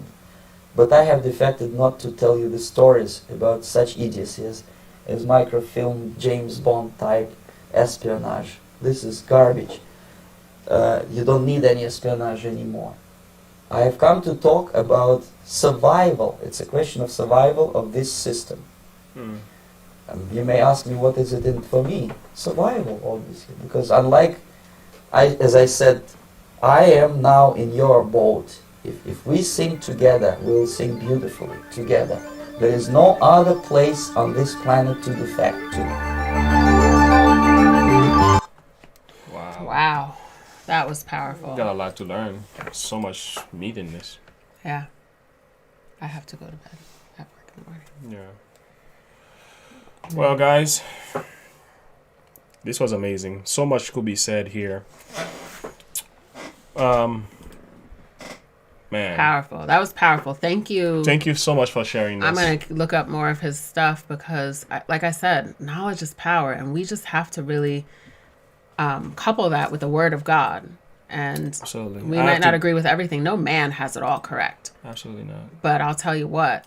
God has put people out there to speak to us and to be voices so that we know how to move and how to function without being blindsided with what's to come. Yeah. And we don't have to be scared. We don't have to be paranoid. And we can learn what to pray for and how to pray. Absolutely. Guys, I got to give you a word of hope. So much stuff was said here that, yeah, we don't want to become discouraged and afraid and overwhelmed with fear. Here is a word for you. In John chapter 16:33. Go ahead. Get my wife ready. John 16:33. Do you now believe? Sorry. 33. I have said these things to you. I'm going to start over. John 16:33. I have said these things to you, that in me you may have peace. In the world you will have tribulation. But take heart. I have overcome the world. That's right. Be of good cheer, the King James says. Be of good cheer. I have overcome the world. So, Jesus said, guess what he promised us? Tribulation. Actually, it's from a root word, tribilato, which was like a type of whip that was used back then for threshing. So, in essence, we're going to be whipped either emotionally, physically, in whatever sense, for just being, believing, for trusting, for standing for what is right. But the good news is, in the midst of it all, we're going to be having good cheer. Exactly. Because Jesus overcame. Guys. And it's not that we're going to, I mean, we can keep it real. You're going to have moments. Real sadness. It's like weeping pain. may endure for a night, but joy cometh in the morning. That's right. Your cheer. So this is how I always explain it. There's happiness and then there's joy. Happiness, it happens with circumstances. It comes and goes. But you have this foundation that you stand on, and that's where your joy is. That's right. That's knowing that you have a relationship with Christ, that you focus on your relationship with Christ. That's your dependency upon Christ, no matter what circumstances you face. That is faith. That is not by what you see, but it's by what you believe and what you know to be true as stated in the Word of God. This is joy right here. This is your foundation. It can't be broken. But your happiness will come and go. That's right. It comes and goes related to situations. You have deaths in your family. You have this. The war right now. My heart was so, and still, when I look at updates and what's happening in Ukraine, my happiness is going to dip. Right? Just listening to the song Cancer by Tom McDonald and seeing different things that are going on. This is stuff that causes your happiness to dip. Yeah. But you have a foundation that is more sure. That's right. The rock. That's Christ. And that's where your hope lands. That's where you stand on. And that makes it. It's this verse that says, my foot standeth on an even place, therefore I will not be moved. You'll go up and down, but the foundation of what you believe, that joy, that stands forever. And nothing and no one could ever take that away. Guys, if you have not made the Lord your foundation, start considering that. Jesus tells us in Matthew 7, about verse 26, he's speaking about two men went to build on two different foundations. One builded on a sandy foundation, but the other one builded up on a rock. It says when the storm came, the ones that builded his house on the sand, it blew the house away. But the one who builded his house up on the rock, it says the storm came, the wind blew and beat upon that house, and it fell not because it was built upon the rock. So the thing is, Christ is the rock. Build on him, because a storm is coming. It's about relationship. A storm is coming. And when that storm comes, your character will stand and you will endure because you are hid in Christ. And if you don't have a strong relationship with Christ, you can start today. You can start right now. That's right. This isn't something that, you have to wait and be prepared and say, okay, let me get my life in order. Let me quit this. Let me start this. Let me stop that. No, you can start right now. He said, come as you are, literally. So if you have this moment right now, and you say to yourself, I don't really have a relationship with Christ. I think I have more fear than I do joy in what's happening right now. And joy not in what's happening, but joy in your life, in your heart, knowing that you don't have the peace of God that passes even your own understanding. Because what happens is, while our hearts are breaking for what's happening, we know, like someone said in the comments, God has a bigger plan and he understands what's happening. And he said, well, there's no reason to fear. I wish I saw that comment, but thank you for whoever said that. But they said, don't fear. There's a bigger plan happening amongst in God's kingdom, and God understands. And so if you have that feeling of just uncertainty, which is normal even for us Christians to have, but you know that you just need to do more and you need to go a little deeper, I would say, don't hesitate. God says, today, if you hear my voice, don't harden your heart. That's right. Hear me. He said, have ears that hear, have eyes that see. Right. Basically, it's just you see what's happening and now hear God and just ask him to really just make himself clear to you and ask him to pour his love into you. I know that was what did it for me, to help, not to pour his love into me because he already was, help me to see and receive it, to be able to know that it was real and that it was happening, that his love was real and it was pouring into my life. I wanted to accept it. And when I did that, changed my whole life, the whole perspective of how I see Christ, how big he is, and how even in the midst of the worst days, I can still trust in him. That's right. Guys, it was real. For those of you who are considering either a Bible study to grow that relationship with Christ, it's not always easy to do it on your own, okay? Sometimes you need someone to hold your hands, okay? It's not an easy thing. I didn't become a Christian overnight. Somebody had to sit me down. I had to be taught. I had to learn. I had to read. I had to pray. So you might need that assistance. We are willing to make ourselves available. We have a Bible study coming in starting in April. It's solely based on salvation and building a relationship with Christ. That's what it's about. So April the 3rd on a Sunday, there's a link in the description in the video. Mm-hmm. So look it up. It says Look and Live Bible Study. Click that link so you can sign up. When you sign up and register, I get your info and I will save your information there. And a week before the Bible study, you're going to get a study guide every time. And we're going to be meeting on Zoom for these studies. So only the people who register will be able to join in those Bible studies. So those of you who already signed up, thank you. Thumbs up. I got the info. You know who you are. But we're going to stay in touch. I'm working on the lessons, putting PowerPoints together. You're going to get a study guide for each one again. Sign up for that if you really mean business as far as building a relationship with Christ. Faith over fear. I saw someone said, I think Tess said, I don't have fear, I have faith. Amen. Faith over fear. That's right. Right?